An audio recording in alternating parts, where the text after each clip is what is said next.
Assalamualaikum warahmatullahi wabarakatuh.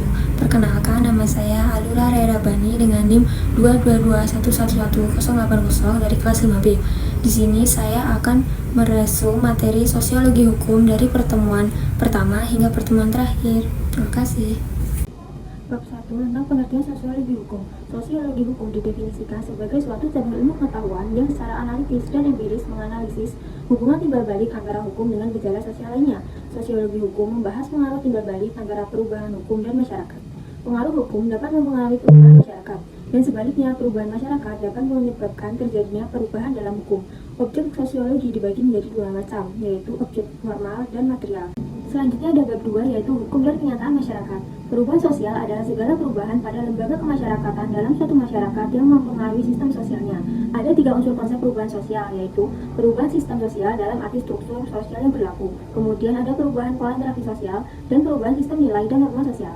Kemudian ada karakter hukum Islam, yaitu penerapan hukum bersifat universal, menetapkan hukum bersifat realitas, menetapkan hukum berdasarkan musyawarah sebagai pertimbangan. Sanksinya didapatkan di dunia dan di akhirat. Bab 3 yaitu yuridis empiris dan yuridis normatif.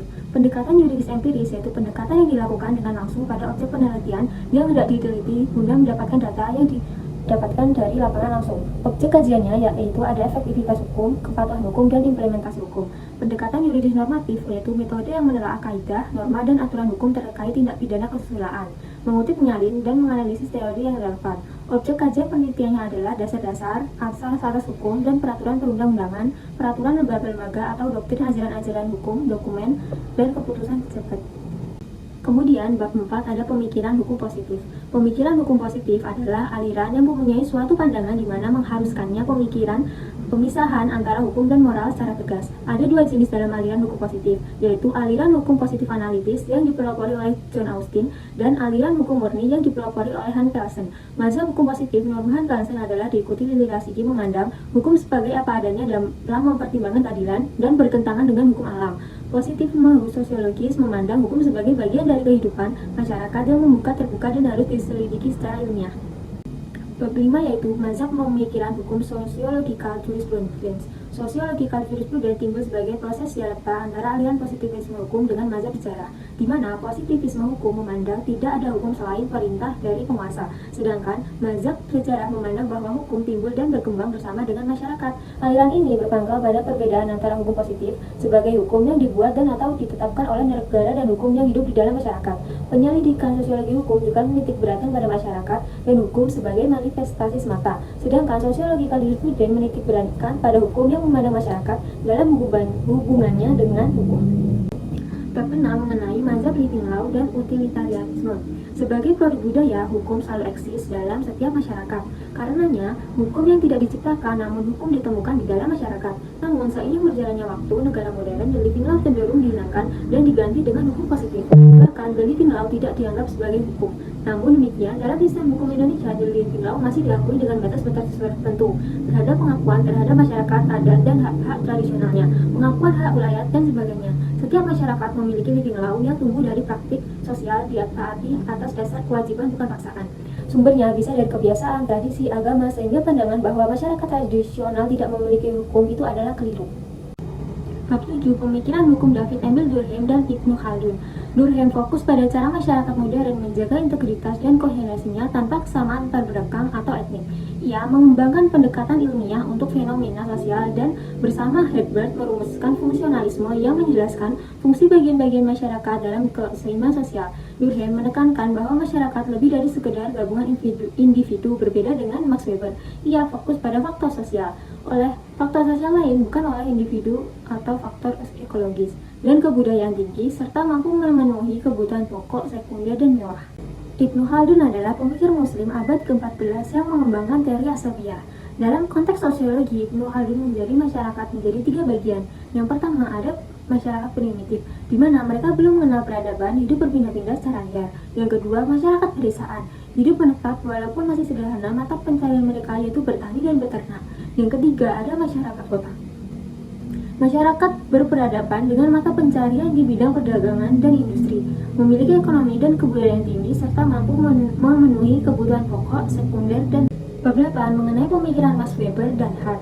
Max Weber memandang hukum sebagai bagian penting dari struktur sosial yang berkembang secara rasional, formal, dan sekuler seiring kemajuan kapitalisme dan birokrasi. Baginya, hukum adalah cerminan rasionalisasi masyarakat modern dan dipengaruhi oleh dinamika budaya, ekonomi, dan profesionalisasi. Sebaliknya, Hart menekankan bahwa hukum adalah sistem yang bergantung pada penerimaan sosial dan pengakuan legitimasi masyarakat. Menurut Hart, hukum tidak hanya bersifat koersif, tetapi juga harus sesuai dengan norma dan praktik sosial. Max Weber memandang hukum sebagai instrumen rasionalisasi yang dipengaruhi oleh perubahan sosial, masyarakat, ekonomi, dan budaya. Sementara Hart menekankan pentingnya penerimaan sosial agar hukum berfungsi.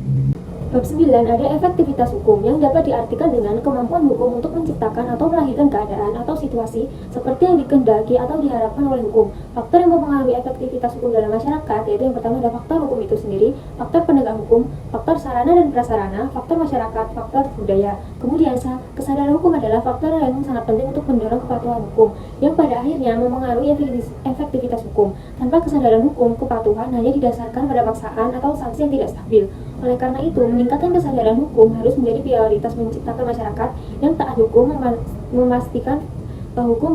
Bab 10 ada Law and Social Control. Social Control bertujuan mencapai keserasian antara stabilitas dengan perubahan dalam masyarakat. Social Control berfungsi membentuk kaidah baru yang menggantikan kaidah lama. Dalam komponen diciptakan situasi seseorang terpaksa taat atau mengubah sikapnya menghasilkan kepatuhan secara tidak langsung. Hukum berfungsi sebagai sarana social control atau pengendalian sosial, yaitu upaya untuk mewujudkan kondisi seimbang di dalam masyarakat yang bertujuan terciptanya suatu keadaan yang serasi antara stabilitas dan perubahan dalam masyarakat. Hukum sebagai sarana social engineering yaitu dalam rangka memperkenalkan lembaga-lembaga hukum modern untuk mengubah masyarakat selama ini tidak mengenalnya. Sebagai konsekuensi negara sedang membangun yang kaitannya untuk meningkatkan ketaatan yang ada dalam pada masyarakat. Bab 11 ada sosial-legal, yaitu studi hukum yang menggunakan pendekatan metodologi ilmu sosial dalam arti yang luas. Mengutip pendapat Miller dan Thomas, studi sosial-legal adalah suatu pendekatan alternatif yang menguji studi terhadap hukum. Kata sosio dalam sosial-legal studies mempresentasikan antar konteks di mana hukum yang berbeda. Karakteristik metode penelitiannya ada dua, yaitu yang pertama, melakukan studi tekstual pasal-pasal dalam perundang-undangan dan kebijakan dapat dianalisis secara kritikal dan dijelaskan makna implikasinya terhadap objek hukum. Yang kedua, studi sosial mengembangkan berbagai metode baru yang merupakan dari hasil penggabungan antara metode hukum dan ilmu sosial. Bab ke-12 menjelaskan tentang hukum progresif, yaitu konsep hukum yang menekankan perubahan dan adaptasi hukum secara progresif sesuai dengan perkembangan masyarakat dan nilai-nilai zaman. Hukum progresif bertujuan untuk merubah cara penerapan hukum yang semula tekstual terkungkung pada teks. Undang-undang menjadi penerapan hukum yang berdaya untuk mengedepankan rasa keadilan di masyarakat. Hukum progresif adalah hukum yang senantiasa membangun diri sehingga kualitas untuk melayani masyarakat menjadi sejahtera dan bahagia. Upaya tersebut dapat dilakukan senantiasa membawa hukum ke arah perkembangan zaman yang lebih baik dan berkesinambungan dengan kehidupan masyarakat. Bab ke-13 ada legal pluralisme. Pluralisme hukum dapat diartikan sebagai keragaman hukum. Pluralisme hukum adalah hadirnya lebih dari satu aturan hukum dalam sebuah lingkungan sosial. Pada dasarnya, melancarkan kritik terhadap apa yang disebut John Griffith sebagai ideologi sentralisme hukum. Pluralisme hukum ini tidak terlepas dari beberapa kritik. Yang pertama, pluralisme hukum dinilai tidak memberikan tekanan pada batas istilah hukum yang sudah digunakan. Yang kedua, pluralisme hukum dianggap kurang mempertimbangkan faktor-faktor sosial ekonomi makro sehingga terjadinya sentralisasi yang ada pada masyarakat.